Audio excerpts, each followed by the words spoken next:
Yo, YouTube, it's your boy Philo B. I am Philo, and I am finally back with another NBA 2K21 player build. Okay, so don't forget to like, subscribe, and comment as usual. You guys see the Twitter. And before I jump into this video, I know I said I wasn't going to leave again, and I've been gone for 2 weeks, but I've learned something, man. I do play a lot of my team. And I've been grinding my team lately, and something that I've learned is I have to upload these videos before I play my team, because I've been meaning to upload a video for the past week now, to be honest with you guys.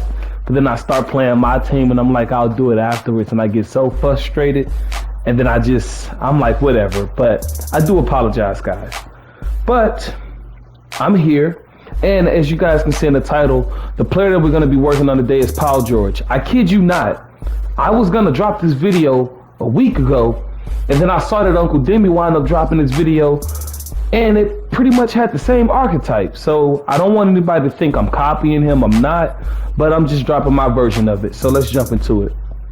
We're going to go shooting guard, and yes, we're going to be a Paul George build as shooting guard, man. This build is going to be able to defend positions 1 through 5, and no shooting guard is going to be able to match up with this build.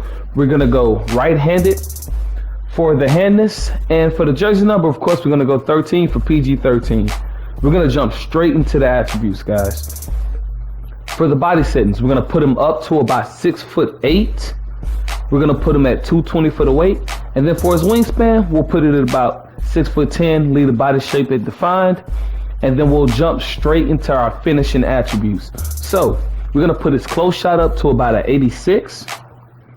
We're going to put our driving layup to an 80, because that's more than enough to get the layup packages you need, and it's more than enough to get by.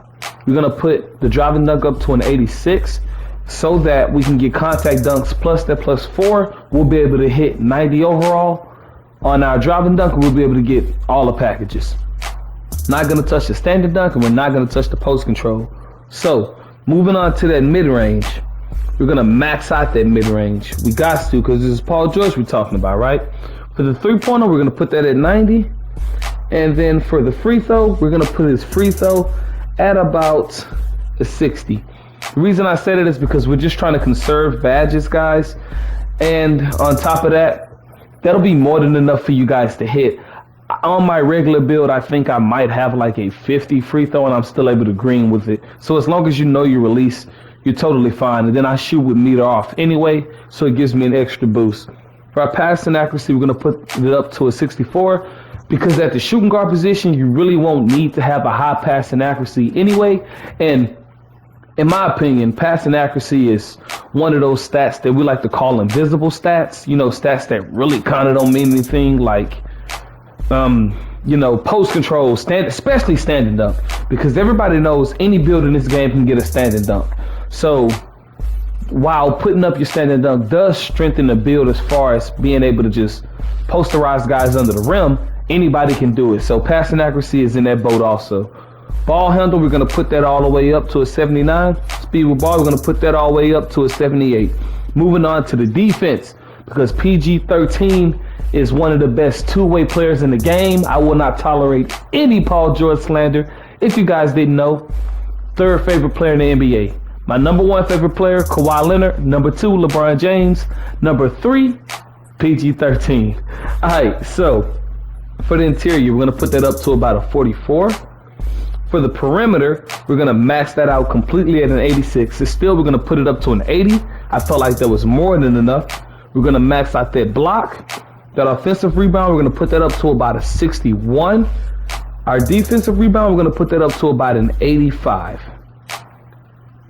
For our physicals, we're going to max out our speed, max out our acceleration. Not going to touch your strength, because that's another invisible stat you really don't need. We're going to push the vertical up to a 63. And then with the stamina, we're going to max that out. And if you did that correctly, you will have 10 finishing, 15 shooting, 6 playmaking, 13 defensive. In my opinion, I honestly think that this badge setup is really good for what this build is. You are a 6'8" shooting guard. The 6 playmaking badges is more than enough to get your space creator, your quick first step, because you're really not going to need to play make that much. But the most important thing to me is that this build can finish at a high clip. It has more than enough shooting badges, which is 15, and you also have 13 defensive badges.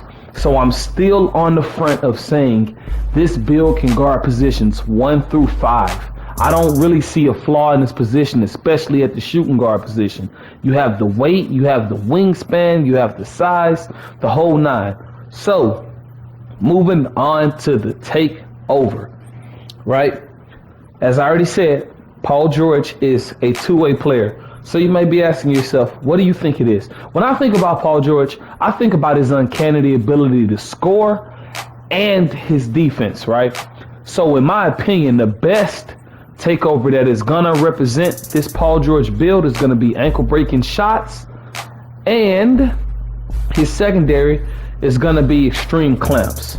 Now, you can use them in either order. You can go extreme clamps first or ankle breaking shots first. Extreme clamps first or ankle breaking shots first.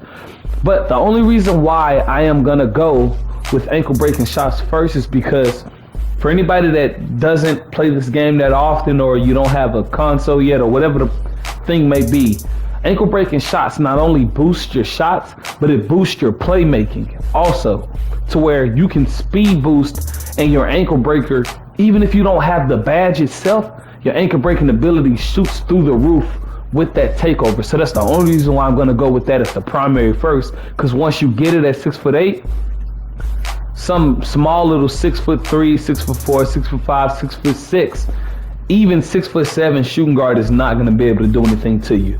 And if you guys did that correctly, you will come out with a two-way 3-level score, which I personally think that describes Paul George perfectly. As usual, thank you guys for coming and seeing the video. I know I've been gone a little bit, but I do want to say something.